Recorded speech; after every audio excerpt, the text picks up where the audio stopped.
Slave Girls from Beyond Infinity, the naked truth behind the scenes of the 1987 sci-fi cult classic. Feels good to be back in the saddle again.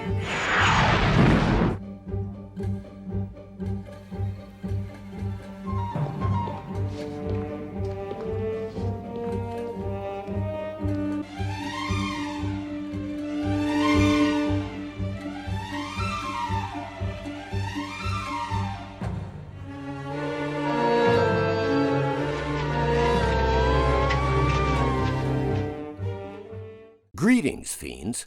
Today we are uncovering the naked truth behind the 1987 cult hit Slave Girls from Beyond Infinity, directed by Ken Dixon and starring Elizabethitan, Cindy Beale, and Brink Stevens. Slave Girls plot. In the future, two slaves in a distant galaxy escape prison and crash land on a strange planet. They meet Zed, whose hospitality attempts to hide the fact that they are being hunted for sport. As you might have noticed from the plot description, Slave Girls is a takeoff of the classic story and film The Most Dangerous Game from 1932, about a psychotic big game hunter who deliberately strands a luxury yacht on a remote island and begins to hunt its passengers for sport. Slave Girls delivers the goods. Slave Girls from Beyond Infinity is a mix of action, drama, and comedy, and features partial female nudity, restraint, simulated lovemaking, and mild violence. The film was made to be a mainstream B-movie despite its low production budget. However, the scene depicting Daria and Rick engaged in passionate lovemaking, with some female nudity, although genitalia is not shown, as part of the character development process prior to Rick's disappearance, is intentionally done for comedic value in the same style as some scenes in adult movies at the time. Slave Girls vs. Jesse Helms. Slave Girls from Beyond Infinity was specifically criticized on the floor of the U.S. Senate by Senator Jesse Helms in 1992.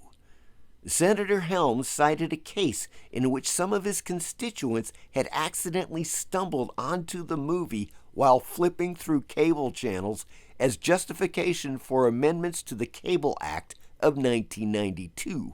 Helms wanted to force cable operators to block quote-unquote indecent programming unless customers specifically asked for it in writing.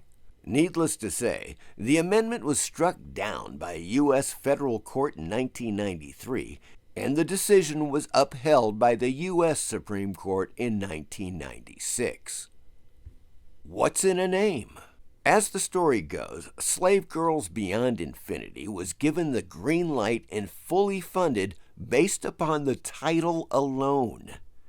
While this is not the first time a film has been funded based upon its title, it is a rare occurrence, and the folks at Urban Classics, the ultra-low-budget offshoot of Charles Band's Empire International Pictures, deserves a huge thumbs up for this alone.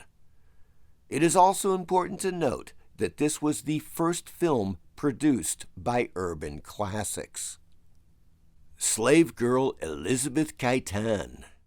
Actress Elizabethitan, who is fondly remembered for her role as Robin in Friday the 13th, The New Blood, said her car broke down and her friend gave her a ride, but had to drop off equipment at a production studio first. There, one of the producers of the movie saw her and asked her to audition.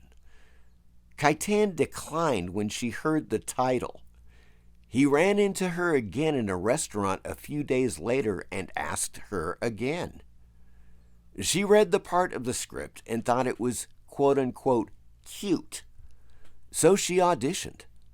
They cast her in the second lead role, but moved her into the lead role after they fired Ginger Lynn, who wasn't fitting the role at all. Ginger snapped. Speaking of Ginger Lynn, a well-known star of adult films of the 70s and 80s, was initially cast in the lead role of Daria, but was fired after 3 days of shooting when director Ken Dixon could not get any usable scenes out of her. Lynn did find her way into some legit B-movies in the 80s and 90s, including such flicks as Dr. Alien, which also stars Elizabethitan, Satan's Storybook from 1989, and Buried Alive from later in the same year. Sounds familiar? The music at the start of Slave Girls is nearly identical to the Klingon theme from the beginning of Star Trek the Motion Picture, although I don't believe that Paramount ever sued Urban Classics over it. Slave Girls and Creeazoids. The movie played as part of a double bill with Creeazoids in select markets in the fall of 1987. Creeazoids is another 80s B-movie cult flick starring the luscious Linnea Quigley, who definitely has no problem with nudity in the film. Complete with hot nude babes, some gore, and a B-movie creature, I'll probably do a video on Creeazoids in the near future. Schat strikes again. Slave Girls is also part of the German Schat series. The show was aired on April 1st, 2022 on German TV station Tele 5. Schat is a German abbreviation for Die schlimmsten Filme aller Zeiten. Say that 5 times fast, which means the worst films ever, apparently. In that series, 2 hosts present the whole flick and make fun of it throughout the movie, much like Mystery Science Theater 3000. In other words, a couple of yucks that didn't have the talent to make their own films, so they're making fun of other ones. Ken Dixon's last feature film. Filmmaker Ken Dixon, also known for The Erotic Adventures of Robinson Crusoe from 1976 and Zombie-thon from 1986, directed Slave Girls in 1987, which was his last feature film. I hope you enjoyed this look at Slave Girls from Beyond Infinity. As always, please like and subscribe. Thank you.